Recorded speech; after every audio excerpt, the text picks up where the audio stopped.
सावधान रहें, सतर्क रहें। आज हम बात करेंगे एक ऐसे जाल की जिसमें इंसान का लालच उसे फंसाता चला गया। यह कहानी है 2008 के उस वित्तीय संकट की जिसने दुनिया भर के शेयर बाजारों को हिलाकर रख दिया।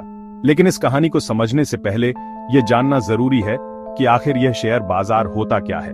सोचिए, एक बड़ी कंपनी को अपना काम बढ़ाने के लिए पैसों की जरूरत है। वो कंपनी अपने मालिकाना हिस्सों के छोटे छोटे हिस्से करती है जिन्हें शेयर कहा जाता है। जब आप और हम जैसे आम लोग इन शेयर्स को खरीदते हैं तो हम उस कंपनी में एक छोटे हिस्से के मालिक बन जाते हैं। ये एक ऐसा बाजार है जहां इन कंपनियों के हिस्से यानी शेयर्स खरीदे और बेचे जाते हैं। ये बाजार उम्मीदों पर चलता है। अब आते हैं साल 2008 की उस कहानी पर, वर्टिकल बार, जिसकी शुरुआत अमेरिका के हाउसिंग बाजार से हुई। उस समय बैंकों के बीच एक होड़ सी लगी थी, ज्यादा से ज्यादा लोगों को घर खरीदने के लिए लोन देने की। यह होड़ इतनी बाज गई कि बैंक उन लोगों को भी लोन देने लगे जिनकी आमदनी बहुत कम थी और जिनके लोन चुकाने की कोई गारंटी नहीं थी। इन्हें सब प्राइम लोन कहा गया। सोचिए, एक ऐसे व्यक्ति को लाखों का कर्ज दे दिया गया जिसकी नौकरी पक्की नहीं है। यह एक बहुत बड़ा जोखिम था। बैंकों ने इन हजारों जोखिम भरे लोन्स को एक साथ मिलाया और उनके हिस्से बनाकर निवेशकों को बेच दिया। इसे कहा गया मॉर्टगेज बैक्ड सिक्योरिटीज। आसान भाषा में, बैंक अपना खतरा दूसरों के सिर पर डाल रहे थे और इसे पैक करके दुनिया भर में बेच दिया गया। बड़े निवेशक, पेंशन फंड्स और विदेशी बैंक सबने इस खूबसूरत पैकेज को खरीदा बिना अंदर देखा।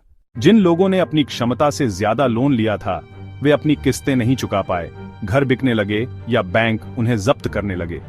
जब बाजार में एक साथ हजारों घर बिकने के लिए आ गए तो घरों की कीमतें धड़ाम से नीचे गिर गईं। लोगों पर लोन तो ज्यादा था पर उनके घर की कीमत आधी रह गई। एक चक्रव्यूह जैसा हाल। और तब बड़े बैंक दिवालिया हुए। लेहमन ब्रदर्स जैसी संस्थाएं एक रात में डूब गईं। हाहाकार मच गया। शेयर बाजार में हाहाकार। हर कोई बेचने लगा लेकिन खरीदार नहीं थे। बाजार ताश के पत्तों की तरह ढह गया।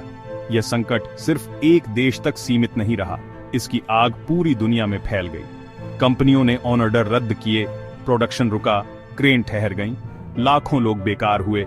आम आदमी की जिंदगी पर गहरा असर पड़ा। दुकानें, रेस्टोरेंट, सपने सब थम गए। हर संकट अपने पीछे कुछ गहरे सबक छोड़ दी जाता है।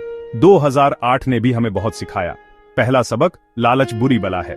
बैंकों और निवेशकों ने मुनाफे के लालच में जोखिम लिए। दूसरा, पारदर्शिता और मजबूत नियम जरूरी हैं।